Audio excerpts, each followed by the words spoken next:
مساء الخير عليكم يا حلوين، عاملين ايه؟ اتمنى تكونوا بألف خير. النهاردة هنعمل طبق كلنا بنحبه وكله بنعشقه، ولما ننزل مصر لازم ناكله. فانا جبت لكم الطريقة لغاية عندكم، اللي الناس اللي ما بتروحش مصر الطبق ده هيجي لغاية عندكم، هنعمله في البيت. انا اسمي سوسنة، لو اول مرة تشوف القناة لايك وشير وسبسكرايب. معايا حلة كده هحط شوية زيت حلوين. الزيت ده هستعمله في كل الوصفة بتاعتنا، تمام؟ ما تشيليش هم الزيت. انا بشرت بصلة، وبعد ما بشرتها رشيت شوية ملح عليها وهديها تبقى بني فاتح كده معانا. وبعد كده اشيلها من الزيت واقسم الزيت. عايزة شوية للمكرونة، عايزة شوية للصلصة بتاعتنا، عايزة شوية للشطة، تمام؟ فانت عايزة وتاني للرز بتاعنا كويس. فهنستعمله في 4 الوصفات بتاعتنا، تمام؟ فانا مش هستعمل الرز، يعني الزيت ده مش هستعمله بس في الرز. المهم ده الزيت حطيت شويه زي ما قسمته زي ما قلت لك. هحط شويه شعريه، نص كوبايه شعريه، هخليها تبقى بني كده.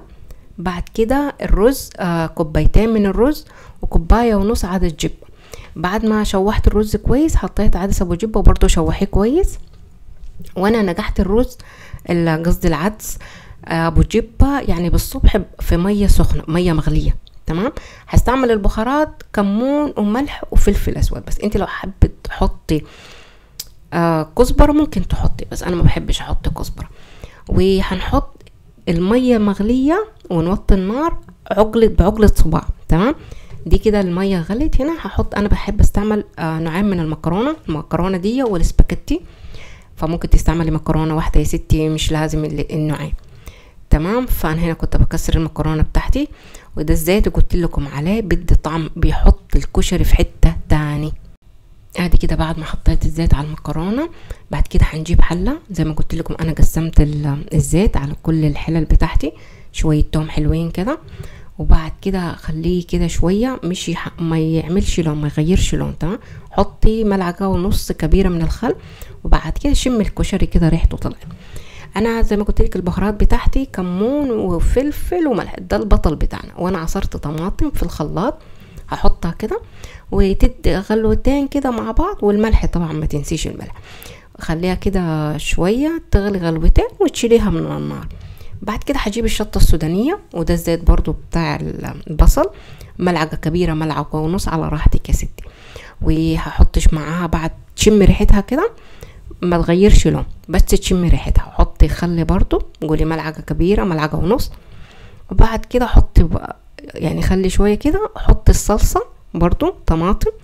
وبعد كده حطي شويه فلفل بسيطه وكمون، والملح ظبط الملح برضو، خليها تغلي غلوتين وشيليها.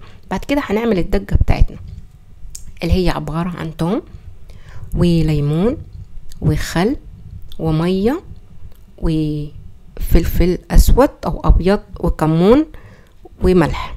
بس طبعا لازم المية عشان مش هتبقى كلها بس يعني خل وليمون. بعد كده الكشري بتاعنا جاهز، شايفينه مفلفل ازاي بتاعنا، ده حالته كان برد. هتحطي شوية كده، وبعد كده حطي المكرونة، تمام؟ وبعد كده حطي الصلصة بتاعتك. وبعد كده لو عايزة تحطي من الشطة، انا بحب الكشري مشطشط بصراحة. فالمهم ادي كده فضلت خيركم. وهحط من الدقة بتاعتنا، طلعت حلوة بتدي طعم حلو، بس بصراحة تودي الكشري في حتة تانية خالص. هنا كانت دي دوب الصلصة خلصت، فحطيت شوية كده لان هي سبايسي. فهحط بعد ما احط الدقة بتاعتنا هحط شوية بصل من فوق كده. وهذه ده الطبق بتاعنا. اتمنى ان الوصفة تعجبكم وجربوها لغاية لما نلتقي في فيديو جديد ان شاء الله.